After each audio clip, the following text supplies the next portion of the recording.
marque Oppo, donc une marque chinoise, qui est une nouvelle série, donc le F1, qui est ici. Donc c'est un appareil photo, un téléphone qui est plutôt entrée de gamme, donc avec un prix plutôt bas de 229 €. Donc c'est un modèle 5 pouces avec un écran IPS donc, en résolution 720p. Il est équipé d'un Snapdragon 616, donc un SoC milieu de gamme, donc un octo-cœur. Contrairement à la plupart des modèles qui sont vendus en Chine, il est équipé également, il est full compatible avec la 4G en France, donc il a la bande 20 LTE, donc la fameuse bande des 800 MHz. Quoi d'autre, donc il a une batterie de 2400 mAh, donc ce qui en fait plutôt une batterie confortable, puisqu'elle est meilleure que celle du Oppo R7 et donc il devrait tenir au moins aussi bien que celui-là, sachant que le Oppo R7 tenait largement une journée sans problème. Donc cette nouvelle série, donc F, est plutôt orientée caméra, donc appareil photo. Ça va être la tendance chez Oppo pour la suite d'ailleurs. Donc avec un gros focus sur la partie caméra appareil photo, l'application Pure Image, donc l'application appareil photo. Donc ce modèle est équipé à l'arrière d'un capteur Samsung ISOCELL de 13 mégapixels, donc qui permet d'avoir un peu plus de lumière qui rentre dans chaque cellule et donc moins de bruit en basse luminosité. Et donc à l'avant, un capteur de 8 mégapixels avec une ouverture assez large, donc une focale à 2.0, ce qui est assez rare pour un appareil photo de face avant. Il est équipé donc, de ColorOS, donc, qui est la ROM classique Oppo, donc ColorOS 2.1, qui est basée sur Android, donc une Android 5.1.1. Il devrait normalement voir des mises à jour au moins sur Projet Spectrum, donc je reviendrai un peu plus en détail sur ce projet-là plus tard. Et donc au niveau de la fiche technique, donc, il est équipé de 3 Go de RAM, de 16 Go de mémoire interne, avec ici donc, une trappe dans laquelle on peut mettre soit 2 cartes SIM, soit une carte SIM et une carte SD, qui peut aller jusqu'à 128 Go, donc on peut étendre le stockage jusqu'à 128 Go.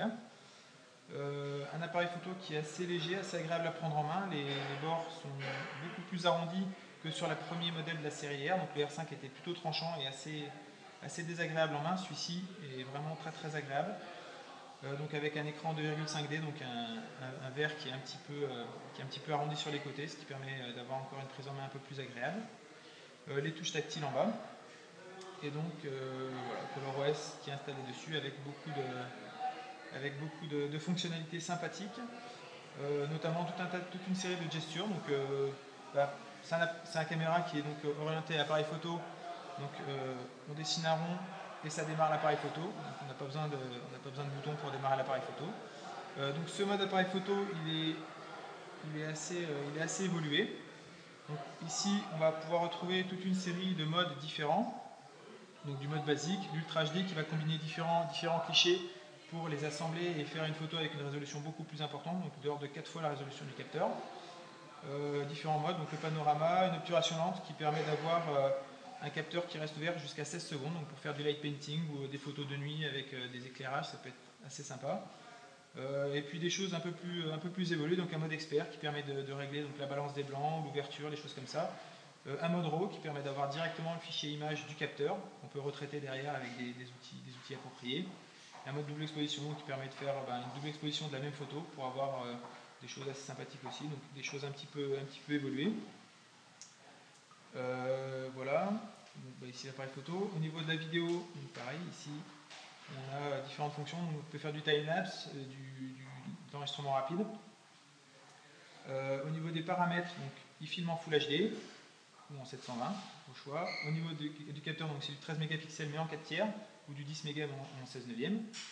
Et puis donc il y a différentes photos, donc on peut déclencher la photo à la voix, on peut déclencher la photo avec les touches de volume, ce qui permet de se passer d'un bouton spécifique pour l'appareil photo. Activer la grille, c'est quelque chose que j'aime bien pour avoir des photos un petit peu équilibrées. Donc c'est sur la partie photo, pas sur la partie caméra. Donc on a une grille qui s'affiche et qui permet de centrer un peu des sujets et puis d'avoir une photo un petit peu plus équilibrée. Donc voilà, des choses qui sont assez spécifiques et assez dédiées à la photo. Ensuite, donc, ColorOS intègre beaucoup de petites fonctionnalités sympathiques. Par exemple, déclencher l'appareil photo avec un simple geste des doigts, ou faire une copie d'écran avec un petit glissé comme ceci. Voilà, il y a plein de petites choses donc, sur l'écran allumé et plein de petites choses aussi donc, sur l'écran éteint, donc, je l'ai montré tout à l'heure. Donc le rond pour déclencher l'appareil photo, une flèche vers le bas pour déclencher le flash, donc pour servir de lampe torche, ce qui est assez pratique le soir. Enfin, voilà, donc plein de petites fonctionnalités sur la musique, etc., qui sont intégrées donc, dans ColorOS. Donc voilà, donc, le téléphone sera livré sous ColorOS. Il devrait prochainement passer, c'est une possibilité qui est offerte par Oppo pour répondre un peu aux besoins du marché européen. Donc Oppo est en train de développer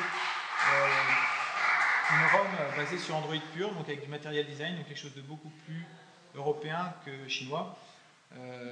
Donc ça devrait arriver sur le F1 aussi dans le courant de l'année. L'objectif c'est d'avoir des choses avec une mise à jour un peu plus régulière, un suivi un petit peu plus régulier des versions d'Android, toujours en intégrant donc, les fonctions importantes de ColorOS, donc l'appareil photo, les gestures, etc.